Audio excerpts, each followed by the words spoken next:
오후에 하나님 말씀은 고린도전서 10장 12절입니다. 이때 우리에게 가장 필요한 말씀이 아마 이것인 줄로 압니다. 고린도전서 10장 12절 다 찾으셨습니까? 그러므로 서 있는 줄로 생각하는 사람은 넘어지지 아니하도록 주의하라. 이 시대에 우리에게 꼭 필요한 말씀이죠. 오늘 설교 제목은 무엇이 우리를 타락하게 하는가, 이런 제목으로 말씀을 전하고자 합니다. 참으로 믿음이 좋은 사람이었는데, 정말 믿음이 좋은 사람이었는데, 그런 사람들이 한순간에 변질되어서 떨어져 나가는 것을 보고 우리가 깜짝 놀랄 때가 들어있죠. 참 그렇게나 좋아서 진리를 알게 되고 또 하나님을 만나서 구원받고 너무너무 좋아서 마치 자신의 생명을 놓을 듯이 그렇게 주님 섬기고 또 좋은 평판을 듣는 사람이었는데, 완전히 변질되어서 실족하게 되는 것을 볼 때 그의 구원을 의심해 볼 수밖에 없는 그런 경우가 들어 있습니다. 이교도들보다도 더 형편없는 사람으로 전락되는 것을 발견할 때 참 우리 마음이 무거워지죠.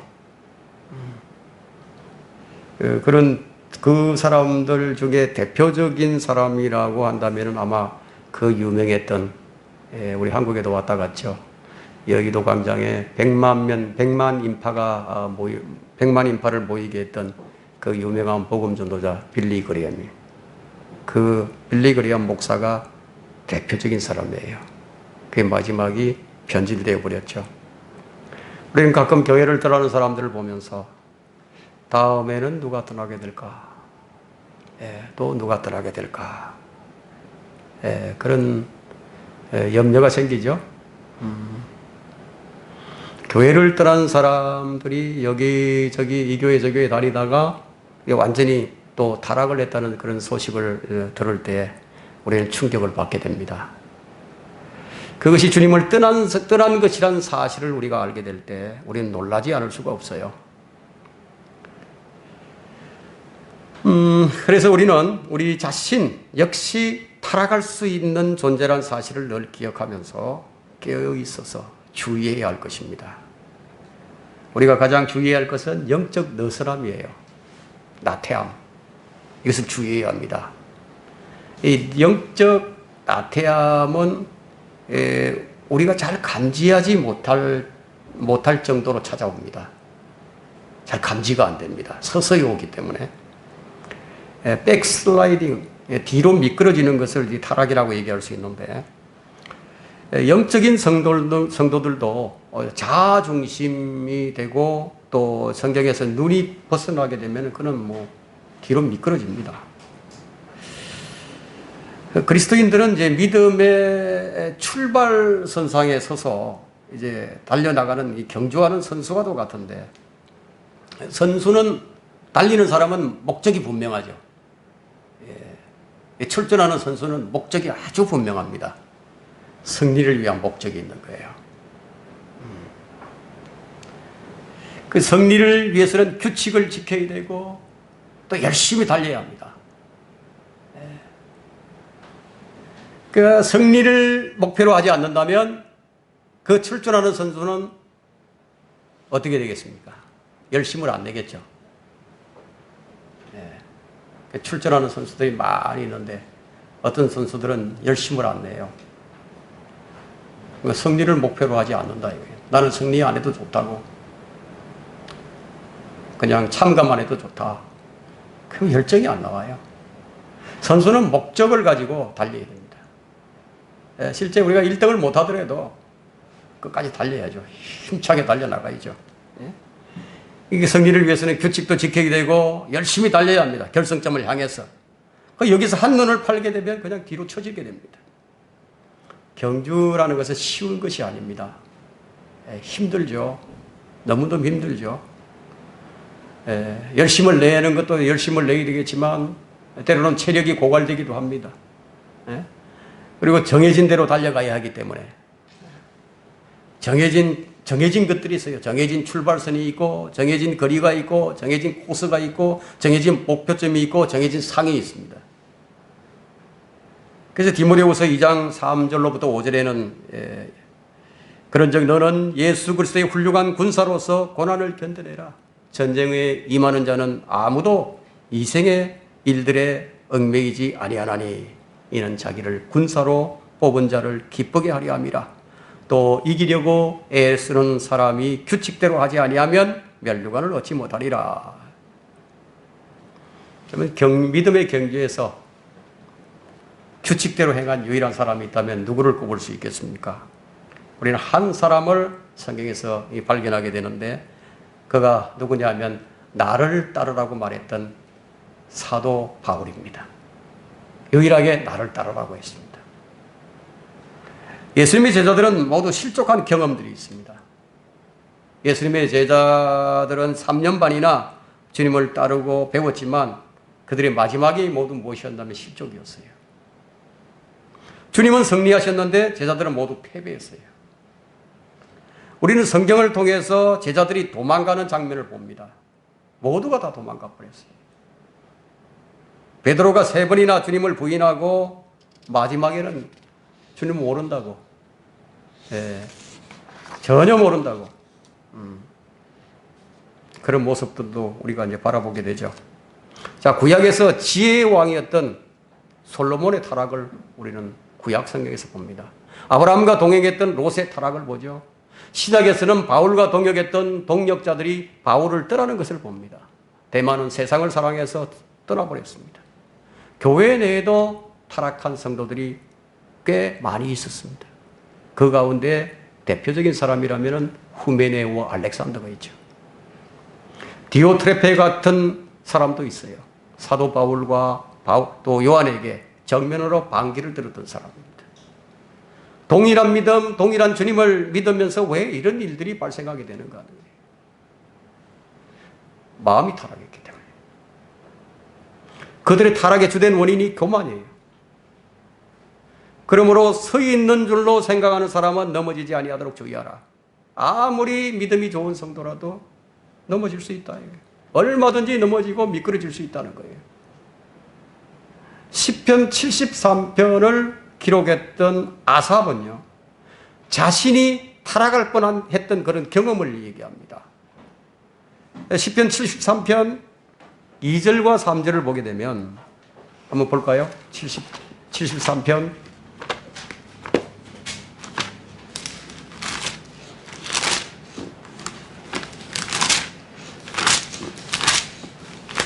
13편 2절과 3절. 그러나 나로 말하면 내 발은 거의 실족할 뻔하였고 내 걸음은 미끄러질 뻔하였으니 이는 내가 악인의 번영을 보았을 때 어리석은 자를 시기하였음이니이다. 미끄러질 뻔했다. 우리는 이스라엘이 이방 민족들로 인하여 질투하고 분노하게 되었을 때 그들에게 무엇이 생겼나면 시기심이 생겼음을 볼 수가 있습니다. 시기가 생겼어요. 시기는 곧 마음의 불결함인데 시편을 쓸 정도로 경건한 아삽이 지금 막 하나님과의 교제에서 벗어나려는 상태에 있는 거예요. 그를 걸려서 비틀거리게 넘어지게 하는 돌이 뭐였냐면 바로 시기였습니다. 시기는 사탄의 근원적인 죄죠. 예수 그리스도를 죽게 만든 죄입니다. 시기는 타락의 원인이 됩니다. 시기가 육신적인 그리스도인의 표식으로 나타나게 되는데 시기는 사람의 속을 갉아먹어요. 시기 때문에 가인은 아벨을 죽였어요. 살인까지 저지르는 거죠. 이세벨은 나봇을 죽입니다.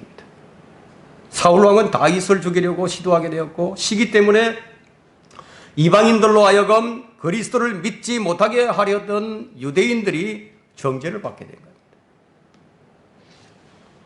잠언 27장 4절은 시기 앞에 누가 설 수 있으리요 말을 합니다. 시기 앞에 누가 설 수 있겠느냐. 시기는 그만큼 강력한 적이에요. 어떤 사람이 집중적인 조명을 받게 되는 자리에 서게 되면 그것을 보는 사람들이 있어요. 그러니까 조명을 받기를 바라는 사람들이 있죠. 그런 사람들의 마음속에 시기심을 불러일으키는 거예요. 교회도 마찬가지죠. 교회를 세우고 복음 전도를 열심히 하고 또 성경을 가르치고 인터넷 설교로 조회수를 끌어올리는 일들이 단지 질투심이 그 동기가 되는 경우도 있습니다. 참 시기라는 것이 무서운 일이죠. 다른 누군가가 더 많이 구령하고 더 교회를 잘 섬기고 더 나은 사역을 하는 것을 보면 질투심이 생긴다. 이것은 정말로 하나님께 쓰임받는 사람들에 대해서 시기하는 거예요. 오늘 우리를 넘어지게 하는 것들이 무엇인가? 타락하게 만드는 것이 무엇인가? 우리가 함께 살펴보고 그 걸림돌들과 방해물들을 제거하는 시간이 되기를 바랍니다.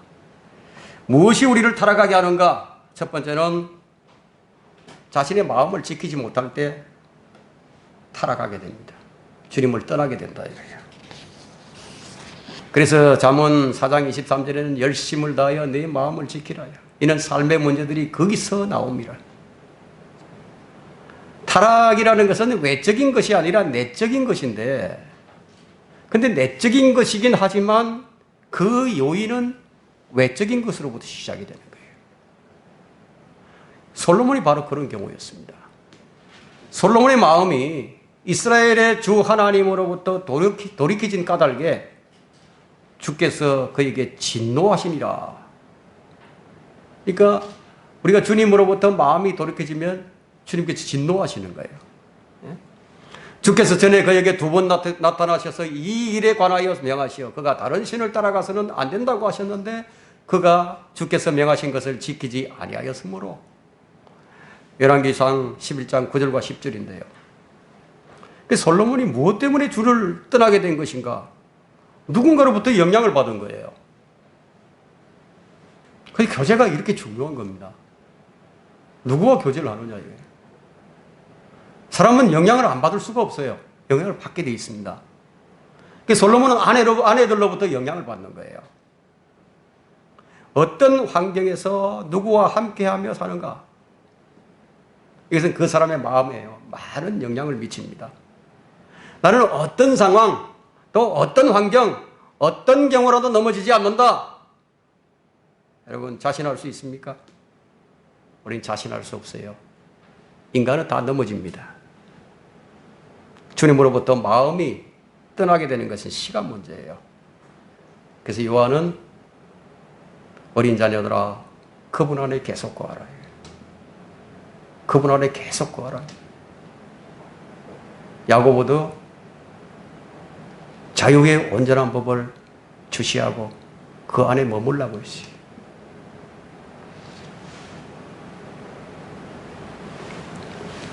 그렇게 하지 않으면 그냥 넘어지게 되기 때문에.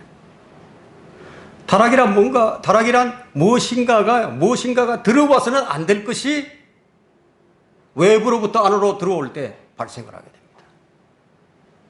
참 믿음이 좋았는데 뭔가가 들어와 버린 거예요. 교회의 타락은 세상 문화가 교회로부터 유입되었기 때문에 일어난 거예요. 거짓 교사들이 들어오고 세상 문화들이 들어오고 마귀의 영들이 들어오기 때문에 교회가 타락하는 거예요. 그래서 고린도후서 7장 1절에는 뭐라고 말씀하시죠? 그러므로 참으로 나의 사랑하는 자들아 우리가 이러한 약속들을 가졌으니 하나님을 두려워함으로 거룩함을 온전히 이루어 육과 영의 모든 더러움에서 우리 자신을 깨끗하게 하자.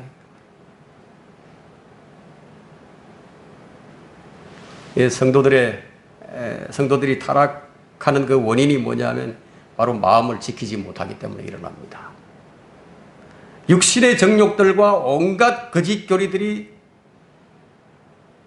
그것만 있는 게 아니죠. 이 미혹의 영, 우리가 미혹의 영을 가장 주의해야 됩니다. 우리가 쉽게 교리적 뼈대를 세우고 있으면은 쉽게 이 미혹의 영을 분별할 수 있지만요. 또 이 미혹의 영은 그것보다도 더 그것을 가지고도 속이기 때문에 정말 영적인 사람이 되지 않고서는 깨닫기가 어렵습니다. 참 분별하기 어려워요. 그래서 뭐 육신의 정욕들 이런 것들은 우리가 어느 정도는 견제할 수 있고 제어할 수 있습니다. 거짓 교리들도 제어할 수 있어요. 그 미혹의 영들은 참 주의해야 합니다. 우리가 마음을 지키지 못하게 되면 타락하게 되는 것이죠. 거룩함을 이루는 일이야말로 타락을 막는 가장 강력한 방법입니다. 거룩함을 이루라고. 내가 거룩하니 너희도 거룩하라고 하신 이 말씀을 우리가 마음에 고하게 새기고 이걸 지켜야 합니다. 교회가 세상적인 것, 미혹의 영으로부터 자신들을 지키지 못할 때 부패하는 겁니다. 배교의 수순이 있는데요. 교회의 배교의 수순은 이제 복음 전파가 되고 이제 부흥이 일어나죠. 그리고 부흥이 일어나면 교육이 시작이 됩니다. 그러면 교육이 어느 정도는 잘 시작이 되다가 어느 순간에 이제 세상 문화가 들어옵니다. 그러면 곧바로 배교하게 됩니다. 이게 반복의 연속이었습니다. 지금 이 세상 교회들을 한번 보십시오. 그들이 하고 있는 모든 섬김과 봉사가 모두 세상 문화와 혼합된 것을 봅니다. 시대가 바뀜에 따라 문화가 변하고 또 시류에 따라서 세상 문화가 교회 문화가 되어버립니다. 그 대표적인 것이 바로 찬양과 경배예요. 저도 한동안 찬양과 경배에 심취된 적이 있었습니다. 한 7년 정도 심취되었었고 한 3년 정도는 깊이 빠지셨습니다. 자, 이렇게 해서 서서히 교회가 타락하게 되는 거예요. 그 당시에 제가 이 미혹의 영인 줄 몰랐어요. 그것이. 너무 기분이 업되고요. 또 감정이 너무 복받쳐 오르게 되고 너무 좋은 거예요. 그냥 찬양 소리만 들려도 이제 달려가고 싶고요. 같이 부르고 싶고 끌려가는 거예요. 계속. 그것이 혼적인지 영적인지 이것을 구분하게 되자 거기서 벗어날 수 있었어요. 자, 진리가 변하면 진리라고 할 수 있겠어요? 교회는 세상 문화로부터 자신을 지켜야 하는 겁니다. 그렇게 되면 자신은 주님을 떠난 줄 모르지만 그 마음은 이미 주님으로부터 떠나 세상으로 나가버린 거예요. 자신은 전혀 몰라요. 이것이 반복된 교회의 역사입니다. 성경적 지식이 없어서 열심을 다하여 주님을 섬기는 교회에 마귀는 문화라는 젓가락 하나만 딱 갖다 올려놓으면 그만이에요. 자동적으로 그냥 배교합니다. 마귀는 주님으로부터 마음이 멀어지는 기미만 보이게 되면 거기다가 설며시 젓가락 하나만 갖다 올려놓으면 그냥 자동적으로 타락이에요. 그래서 우리가 지켜야 할 것은 우리 마음을 지키는 일입니다. 마귀가 쳐놓은 거물이 없을 수가 없어요. 여기저기 곳곳마다 올무와 덫이 놓여 있습니다. 우리는 이 마귀가 쳐놓은 덫과 올무를 없앨 수는 없어요. 우리가 없앨 수 없습니다. 그것으로부터 우리 마음을 지켜야 하는 것이 우리가 할 일입니다. 교회 시대는 배교로서 끝이 나게 되겠죠. 이것이 성경의 정언이니까. 그 데살로니가후서 2장 3절에는 아무도 어떤 모양으로든지 너희를 미혹하지 못하게 하라. 이는 배교하는 일이 이르지 않고 또 죄의 사람 멸망의 아들이 나타나지 않고서는 그날이 오지 아니함이라. 지금 우리가 이런 것을 목도하고 있는 겁니다. 지금 우리가 목도하고 있는 교회의 타락 전혀 이상한 일이 아니에요. 지금 성경대로 이루어져 가고 있을 뿐입니다. 우리가 지켜야 하는 것은 내 자신만이 아니에요. 우리 지역교회도 지켜야 하는 거예요. 이 모임이 얼마나 소중한 모임이냐는 거죠. 주님께서 세우신 유일한 기구가 교회예요. 우리 이 교회를 지켜야 하는 거예요. 우리가 교회를 지키려면은 영적인 사람이 아니면 못 지켜요.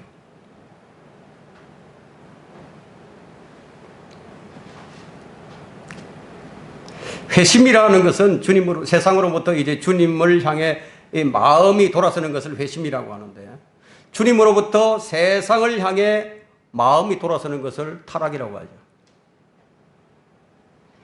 이런 일은 교회 내에서도 있었습니다. 계시록 2장 4절에는 그러나 너를 책망할 것이 다소 있나니 이는 네가 너의 첫사랑을 저버린 것 때문이라. 첫사랑을 저버렸다. 마음으로부터 첫사랑이 나가버린 거예요. 첫사랑을 버린 것 역시 타락입니다. 타락은 처음 사랑이 식어지거나 첫사랑에서 떠나는 것이죠. 마음을 지키지 못하는 사람은요, 타락의 전진기지가 됩니다. 그 마음이. 무엇이 성도들의 마음을 주로부터 떠나게 하는가? 무엇이죠? 탐심이에요.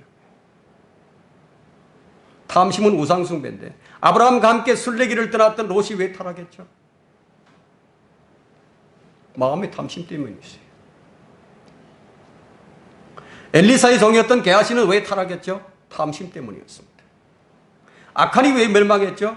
주님께서 금하신 재물에 대한 탐심 때문이었습니다. 불의한 재물에 대한 탐욕이야말로 아무리 좋은 교회, 위대한 하나님의 종들과 동행한다 해도 그 타락을 막을 수가 없어요. 여러분, 가장 위대했던 하나님의 종이었던 바울과 함께 했던 데마가 왜 타락했습니까? 세상을 사랑했기 때문이죠. 이들은 돈을 사랑하는 것, 높임을 받고 싶어하는 그런 탐심으로 인해서 타락해버린 겁니다. 배교의 밑바닥에는 탐심이라는 게 있어요. 배교의 밑바닥에는 반드시 탐심이 있어요. 아무리 감추려고 해도 드러납니다. 무엇이 성도들의 마음을 주님으로부터 떠나게 하는가? 무엇이 있을까요? 사람을 두려워하는 겁니다. 사람에 대한 두려움은 성도들을 비겁하게 만들어요. 거짓말을 하게 만듭니다.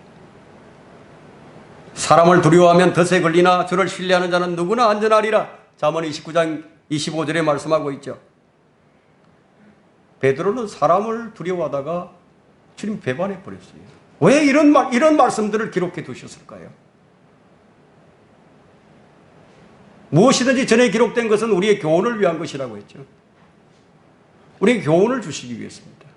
우리가 타락하지 않도록, 우리가 백슬라이딩 하지 않도록 이 말씀을 주신 거예요.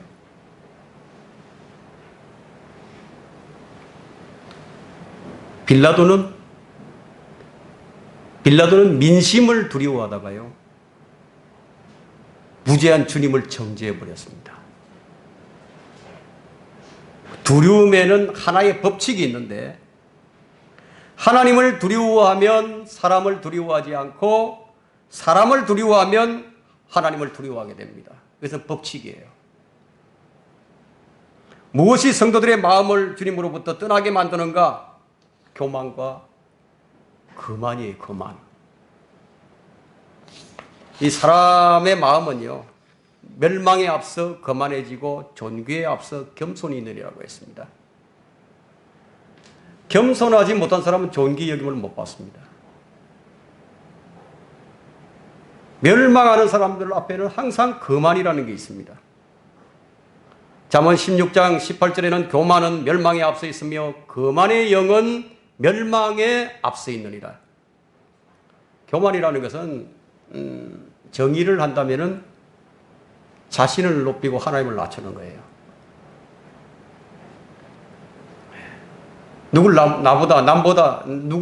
누구보다 나를 낮게 여기는 거죠. 이런 자들은 예외 없이 타락합니다. 우리 형제들을 나보다 낮게 여겨야 돼요. 우리 형제 자매들 나보다 나은 사람들이에요. 억지 겸손이 아니라 진짜 그런 마음에서부터 나와야 된다 이거예요. 오전에도 우리가 말씀 들었던 것처럼 우리에게 주신 증거들이 있죠. 우리에게 주신 영이 있습니다. 그것으로 나오는 거예요. 그것으로부터. 그렇지 않으면 억지로 하는 겁니다. 그건 조작된 것이에요.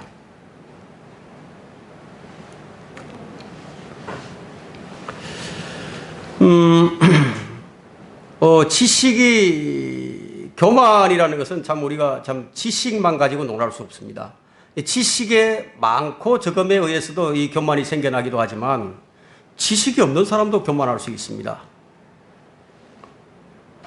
그것은 남을 존중하지 않고 깔볼 때 일어납니다.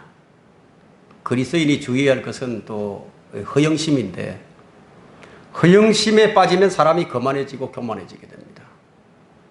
세상은 성도들을 유혹할 때 허영심을 심어줍니다. 사람들에게 허영심을 불어넣는 거예요. 그리스도인이 품어야 할 생각은 이 그리스도 예수를 따라서 서로 같은 생각을 갖는 것인데, 누구라도 성령을 따라 생각하지 아니하면 자신의 마음을 지키기가 어렵습니다. 우리 자신이 우리 마음 못 지켜요. 아무리 지키려고 해도 안 됩니다. 우리가 성령을 따라 행한다는 것이 이게 그냥 이론적인 것이 아니에요. 실제적인 겁니다.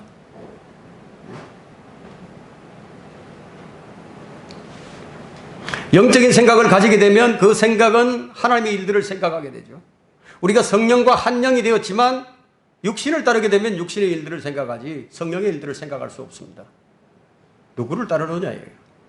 성도가 경계해야 하는 것은 자만심인데, 영적인 자만심을 특히 더 경계를 해야 됩니다.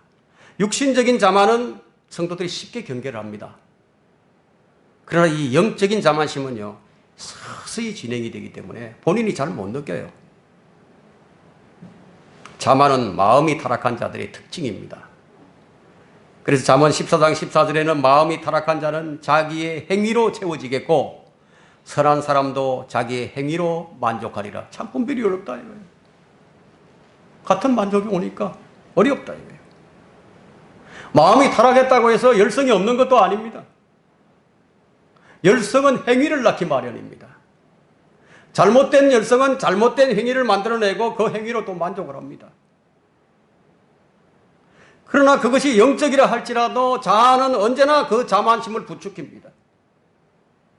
야고보서 4장 16절에는 이 자만심을 경계하라는 말씀을 주셨는데, 이제 너희가 너희 자만 가운데 기뻐하고 있으니 그러한 기쁨은 다 악하니라. 고린도후서 10장 12절에는 우리는 우리 자신을 감히 자기를 칭찬하는 어떤 사람들과 같은 부류로 나누거나 비교하지 않으나 그들은 자기들 가운데서 스스로를 측정하고 자기들끼리 비교하니 현명하지 못한 것이라. 자, 어떤 목사가 아주 훌륭한 설교를 했다고 해봅시다. 모든 회중들이 감동을 받았어요.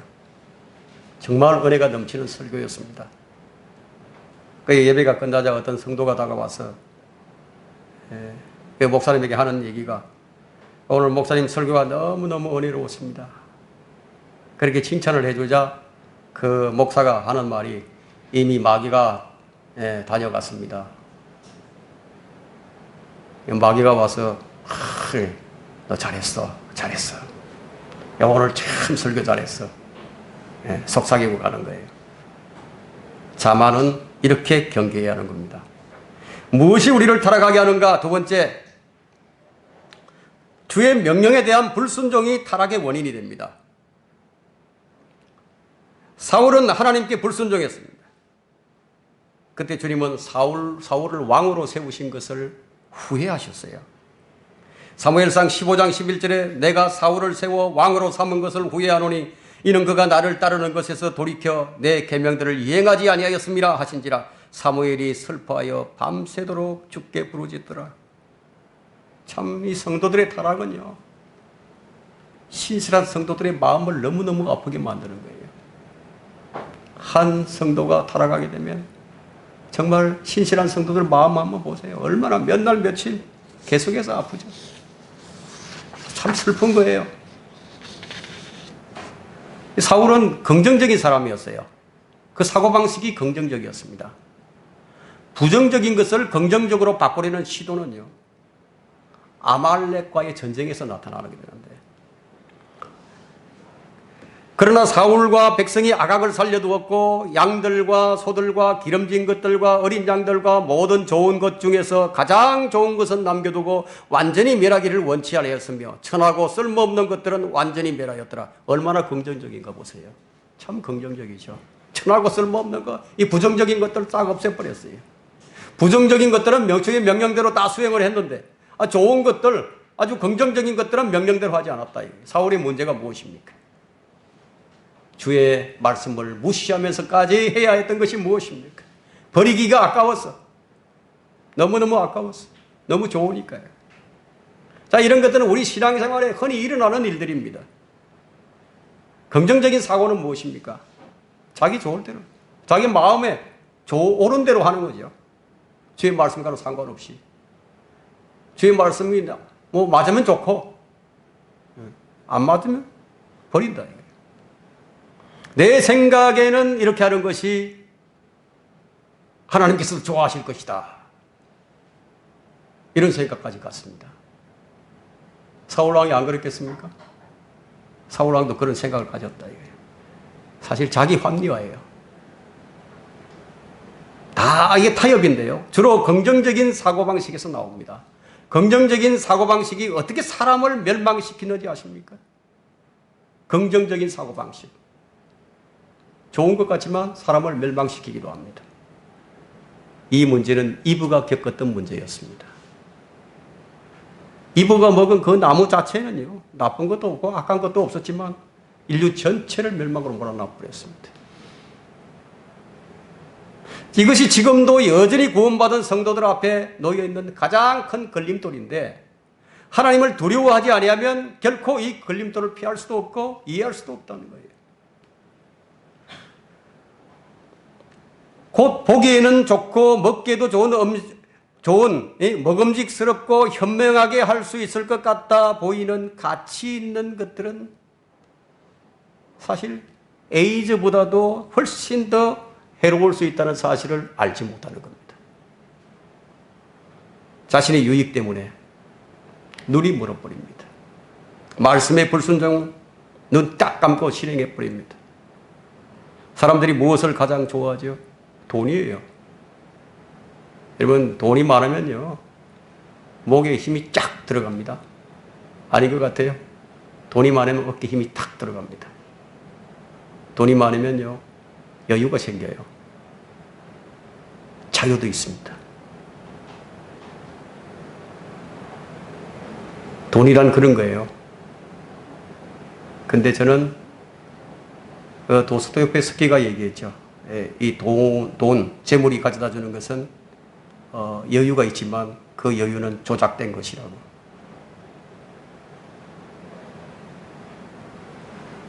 돈이 나쁜 것이 아닙니다. 돈을 사랑하는 것이 문제죠. 성도들도 돈의 유혹 앞에서 하나님의 말씀에 불순종합니다. 돈을 사랑하는 사람은 어떻게 되는지 디모데전서 6장 10절에 나오죠. 돈을 사랑하는 것이 모든 악의 뿌리니 이것을 욕심내는 어떤 사람들이 믿음에서 떠나 방황하다가 많은 슬픔으로 자신을 찔렀도다. 저는 실제 이런 사람을 봤어요. 제가 한 2-3시간을 붙들고 얘기를 해줬는데, 꽤나 큰 사업을 하던 사람이었는데 이런 얘기를 해줬습니다. 그런데 제가 얘기해 준 지 거의 2년도 안 지났어요. 그 큰 기업이 완전히 망가져 버렸어요. 몸은 병들고 가족은 뿔뿔이 흩어지고 돈 앞에 장사 없어요.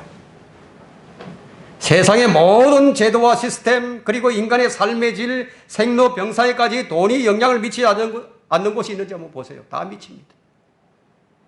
주머니에 돈이 가득하면 여유가 생겨서 왠지 마음이 뿌듯해지고요. 편안해지는 것 같은 느낌이 들어요.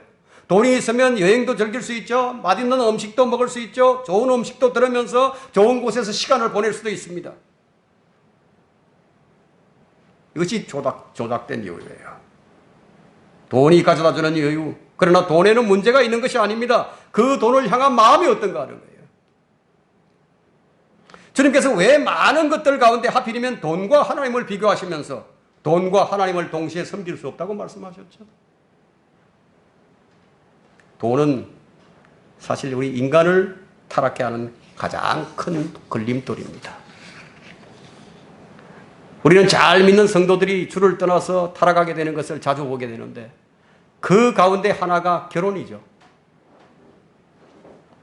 구약에서 유대인들은 이방인과 혼인을 기본적으로 금하고 있지만 그러나 같은 신앙의 유무로 혼인을 허락했어요.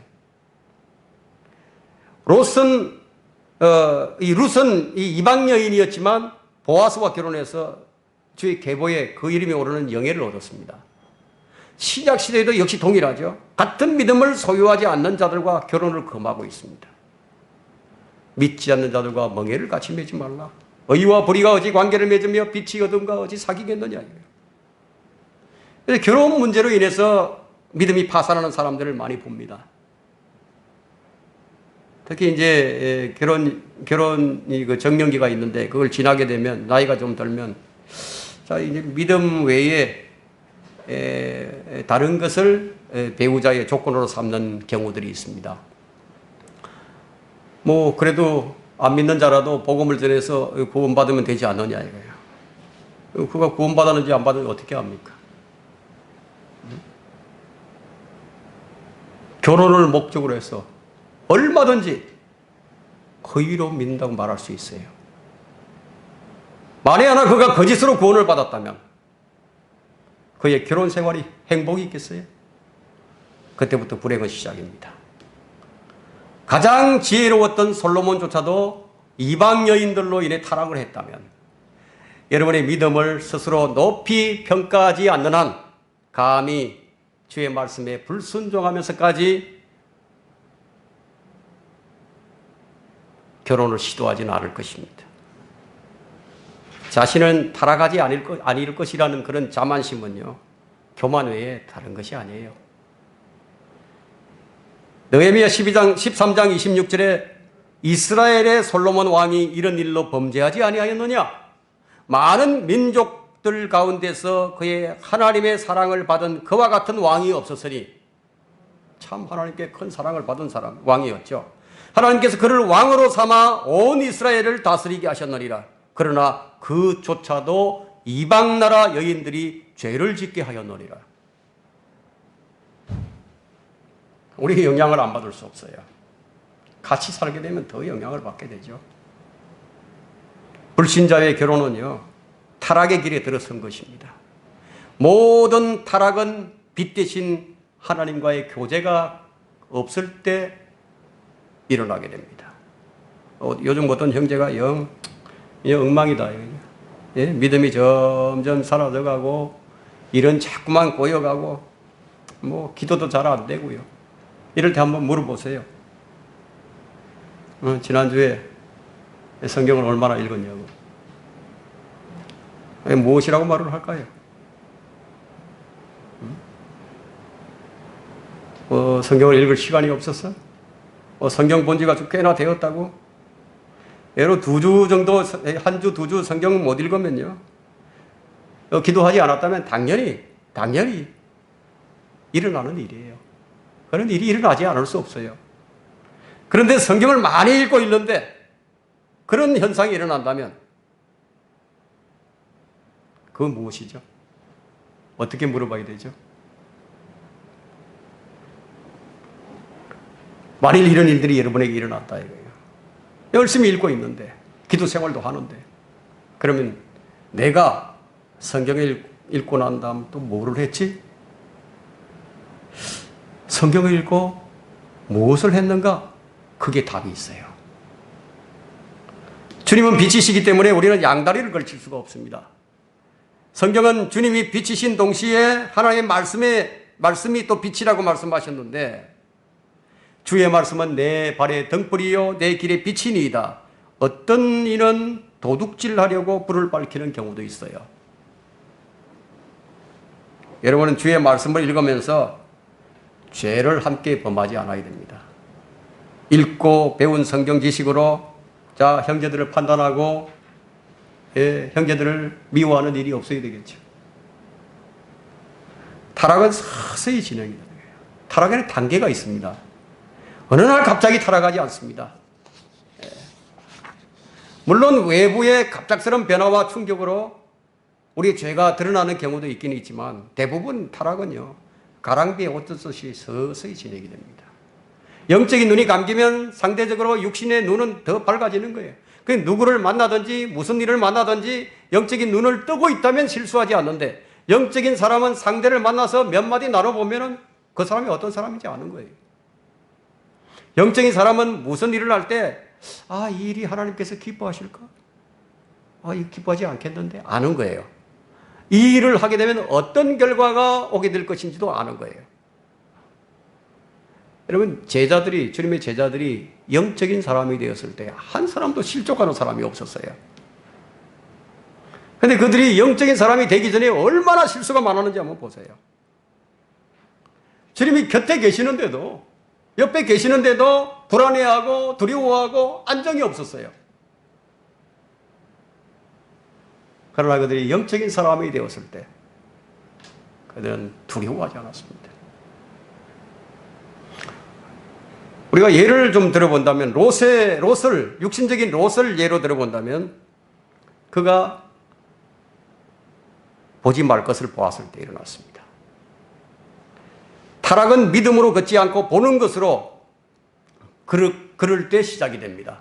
우리는 보는 것으로 걷는 사람들이 아닌데, 죄를 지은 사람들 한번 보세요. 그들은 믿음으로 보지 않고 대신에 다른 무엇인가를 보는 겁니다. 롯은 소돔을 향해서 눈을 들어서 보았어요. 엘리사의 종 게하시도 뭔가를 보았고, 롯의 아내도 눈을 돌려 보지 말아야 할 것을 보아버렸습니다. 이보도 뭔가를 봤습니다. 많은 사람들이 눈으로 보지 않아야 할 것을 봄으로써 타락을 하게 됩니다. 자신의 눈에 따라서 타락하는 거죠. 사람의 눈은 참으로 독특하게도 자신이 하는 일은 다 옳아 보입니다. 잠언 21장 2절에는 사람의 모든 행위가 자신의 눈에는 옳으나 내 눈에는 다 옳아 보인다. 그런데 주님께서 그것을 감찰하신다고. 자기 눈에는 다 깨끗해 보이는 거예요. 잠언 16장 2절에도 사람의 모든 행위가 자신의 눈에는 깨끗하나 주께서는 그의 영들을 달아보시느니라. 자기 눈엔 다 옳게 보입니다. 사람에게 옳게 보이는 길이 있으나 그 끝은 죽음의 길들이니라. 이것이 바로 사람의 눈이에요. 어떤 것은 어려운데도 쉽게 보이기도 하고, 어떤 것은 쉬운데도 어렵게 보이기도 합니다. 참으로 이상한 일이죠. 자기 눈이 기준이 되어 있어요. 그래서 잠언 3장 7절에는 네 자신의 눈에 현명하게 되지 말라. 주를 두려워하고 악에서 떠나라. 자기 눈을 기준으로 삼는 자들에게는 화가 있다고 했습니다. 우리 조심해야 되는 거예요. 내 눈으로 보는 것 틀릴 수도 있어요. 이사야 5장 21절에 자기 자신의 눈에 현명하다 하고 자기 자신이 보기에 총명하다 하는 자들에게 화로다. 내로남불이에요. 내로남불하는 자들에게 반드시 주의 화가 미칠 것이라는 겁니다. 그렇다면 성도들은 어떻게 해야 하는가요? 우리는 어떻게 하면 실족하지 않죠? 우리 눈이 예수 그리스도를 바라보는 것, 이 외에는 달리 길이 없습니다. 예수님을 바라보는 눈은 어여쁜 눈이라고, 비둘기 같은 눈이라고 말씀합니다. 여기서 벗어나 다른 것을 보게 될 때 마귀의 독화살을 맞는 거예요. 서서히 마비되어서 영적 감각이요 죽어버립니다. 대신에 무엇이 살아나느냐? 죽었던 육신적인 감각이 다시 되살아나는 거예요. 자, 두 번째 단계는 너무 낮은 것을 선택할 때 일어납니다. 롯은 산 대신에 평지를 선택했습니다. 산으로 도망가라는 말을 들었는데 그는 산 대신에 소아를 가기로 원했죠. 그리스도인들은 땅을 보지 않고 하늘을 쳐다봐야 하는데 위에 있는 것들에 너희 마음을 두고 땅에 있는 것들에 너희 마음을 두지 말라. 골로새 3장 2절에 말씀하셨는데 성도들은 좋은 것을 선택할 줄 알아야 된다 이거예요. 타락은요, 하나님이 제시하는 것, 그것이 가장 좋은 것인데 그것 대신에 자기가 좋아하는 것, 그 낮은 것들을 선택할 때 시작이 됩니다. 세 번째 단계는 타협이에요. 타협할 때 일어납니다. 롯은 자기 장막을 소돔을 향해서 쳤습니다. 이 세상을 향하여 장막을 치면 일시적으로는 유익도 있고 또 핍박이 없을지 모르지만, 하지만 세상은 그리스도인들을 그냥 두지 않습니다. 가만두지 않아요. 그리스도인들은 세상과 분리되어 살아가는 거죠. 그런데 죄는 피해야 합니다.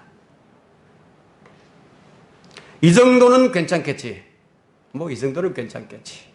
이런 마음이 들기 시작하면 다루하게 잘 나가요. 일단 그 단계가 넘었으면 그 다음에 타락의 길로 들어갑니다. 악은 어떤 형태든지 피해야 하는 겁니다. 그렇지 못하면 계속 생각이 되살아나고 그 생각에 지배를 당하게 됩니다. 그러면 나의 자아는 적당한 타협안을 만들기 시작하는 거예요. 타협은 어디서 나오느냐? 정욕에서 나옵니다.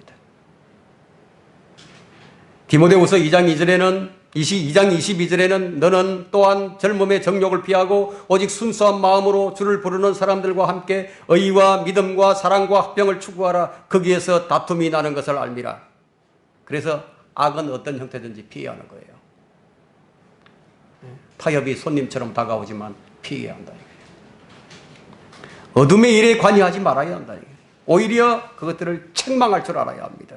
네 번째 단계는요, 적들에게 사로잡힐 때입니다. 포로가 되는 거예요. 하나님의 전신갑옷을 입지 않은 사람은 누구나 적들에게 사로잡힙니다. 마귀의 올무에 걸려듭니다. 세상을 향해 내가 미소를 지었다고 해서 세상이 나에게 호의적으로 대해주질 않습니다. 그들은 우리의 반석과 다르기 때문에 롯은 평안히 살 것 같았지만 결국 모든 것을 다 틀려버렸어요. 창세기 14장 12절과 12절을 보게 되면 그들이 소돔과 고모라의 모든 재물과 그들의 모든 식량을 탈취해가고 소돔에 거하는 아브라함의 형제 아들인 롯과 그의 재물도 빼앗아 갔더라. 포로가 되면 소유할 게 하나도 없어요. 재산이고 뭐고 다 뺏겨버립니다. 그리고 우리 세상은 우리가 싸워서 이겨야 할 대적이지 친구가 될 수 없는 관계입니다. 잠시도 경계를 늦출 수가 없어요. 이 마귀는 쉬지 않고 울부짖는 사자처럼 산길을 찾아서 두루 찾아다니고 있기 때문에 롯은 영적인 무장의 필요성을 전혀 느끼지 못했어요. 그러나 하나님 말씀의 칼이 무엇인지도 모르는 포로된 자였습니다. 롯은 이 원수를 친구로 생각하고 싸워야 할 때 싸울 힘이 없었어요. 평소에 힘을 길러두지 않으면요, 마귀에게 사로잡힌다는 이 점을 우리는 알아야 합니다. 다섯 번째 단계는 육신적일 때 일어납니다. 롯은 정신을 차린 것이 아니라 아주 소돔을 사랑했어요. 그곳을 떠나기는 고사하고 더 깊숙이 들어갔습니다. 괴로워하면서도 혼의 고통이 있으면서도 계속 들어가는 거예요. 베드로는 이런 롯의 삶을 어떻게 말했나 하면은 베드로후서 2장 7절과 8절에 또 사악한 자들의 엄란한 행실로 인하여 고통당하는 의로운 롯을 건져내셨으니 이는 그 의인이 그들 가운데 살면서 날마다 그들의 불법적인 행동을 보고 들음으로써 그의 의로운 혼이 고통을 당하였기 때문이라. 그는 영적인 고통을 당하는 가운데서도 소돔에 살았다. 자신의 삶을 청산하지 못했습니다. 이런 사람들이 꽤나 많이 있죠. 알면서도 어쩌지 못하는 거예요. 세상은 미워해야 할 상대임에도 불구하고 세상에서 성별하지 못하는 것은요, 그 육신이 너무 강하기 때문이에요. 본인은 아니라고 해도요. 그럼 왜 거기 있죠? 왜 못 나오죠? 육신 너무 강하기 때문에. 성경대로 믿는 교회가 진리를 실행하는 교회임을 알면서도 그냥 자기가 다니던 교회, 그냥 그대로 머물며 빠져나오지 못하는 성도들이 있어요. 자신이 그동안 쌓아온 기득권을 버리기가 너무 아까운 거예요. 소돔성에서 롯은 천사들이 빼내주기 전에는 못 나왔어요. 내일 당장 불에 타 멸망할 것을 아는데도 못 나오고 있는 거예요. 너무 아까운 것들이 많았어요. 여섯 번째 단계는 영적 무기력에 빠질 때입니다. 우리가 가장 주의해야 할 겁니다. 영적 무기력증. 롯은 이제 아무것도 할 수 없었어요. 그는 그리스도의 향기를 잃어버렸습니다. 세상과 하나님을 동시에 섬기려고 하는 그의 행위는 소돔 사람들에게 전혀 아무런 능력을 발휘하지도 못했습니다. 오히려 그는 조롱과 야유를 받을 수밖에 없는 상태였습니다. 지금 이 시대의 교회와 같이. 롯은 자신의 타락으로 인해서 자신의 가족에게도 큰 피해를 입힐 수밖에 없었습니다. 창세기 19장 33절에 그날 밤 그들의 아버지에게 포도주를 마시게 하고 큰딸이 들어가서 자기 아비와 동침하였으나 그는 그녀가 눕고 그녀가 일어나는 것을 알지 못하였더라. 이 정도 같으면 이 영적 감각이 어떻습니까? 완전히 망가져 버렸죠. 그의 타락은 자기의 두 딸로 하여금 근친상간의 죄를 짓게 만들었습니다. 영적 무기력은요, 가장 위험한 위기를 초래하게 만듭니다. 영적 무기력은 소망을 잃게 합니다. 롯의 인생의 모든 것을 다 잃어버렸어요. 평생을 모아온 재산도 날려버렸고, 아내는 소금 기둥으로 변해버렸고, 간신히 소알의 작은 성읍에 비해서 겨우 목숨을 연명했으나 소알에도 거할 수가 없었다. 영적 무기력에 빠진 그는 하나님의 심판의 두려움이나 회개의 눈물도 없었어요. 타락하면 이렇게 돼버리는 거예요.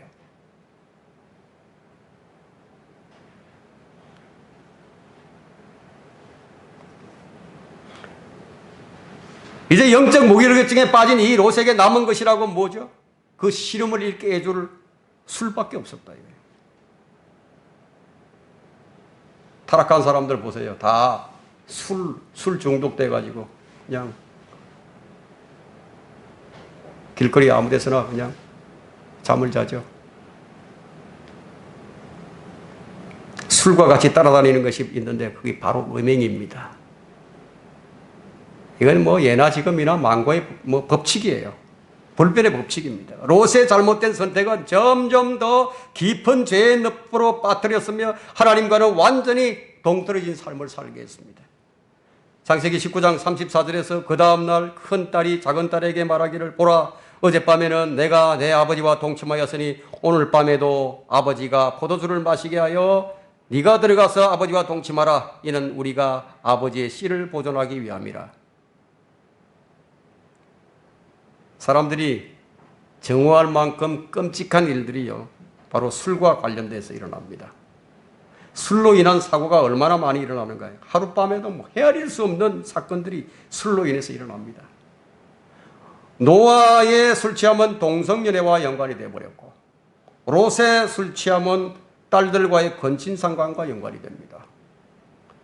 롯은 이로 말미암아 이스라엘을 영원히 괴롭히는 암몬 족속과 모압 족속을 낳게 되어버린 겁니다. 이 타락의 결과가 어떤지를 한번 보세요. 노아와 롯은 하나님께서 큰 심판을 내리신 후에 술에 취해버렸어요. 그리스도인의 여정에서 영적 무기력만큼, 영적 나태함만큼 큰 위기는 없습니다. 우리가 가장 경계해야 될 부분이 이 부분이에요. 내가 무기력증에 빠지지 않는가? 내가 왠지 왜 기도가 잘 안 된다. 자, 말씀 읽는 게 좀 소원해진다. 무기력증에 빠진 거예요. 돌이켜야 합니다. 말씀을 정리하도록 하겠습니다. 타락한 성도들을 향해서 주님은 말씀하십니다. 예레미야 3장 12절에요. 너 타락한 이스라엘아 돌아오라. 주가 말하노라. 내가 나의 분노를 너에게 내리게 하지 아니하리니 이는 나는 자비하며 분노를 영원히 간직하지 아니할 것입니다. 주가 말하노라. 22절에도 너 타락한 자식들아 돌아오라. 그리하면 내가 너희의 타락을 치유시켜 주리라. 보소서 우리가 주께로 오나니 이런 주가 주 우리 하나님이시니이다. 타락한 성도가 해야 할 일이 무엇입니까? 돌아오는 거예요. 주님께 용서를 구하고 돌아오는 거예요. 그것이 가장 현명한 일입니다. 여러분, 예레미야 14장 7절을 한번 펼쳐보십시오.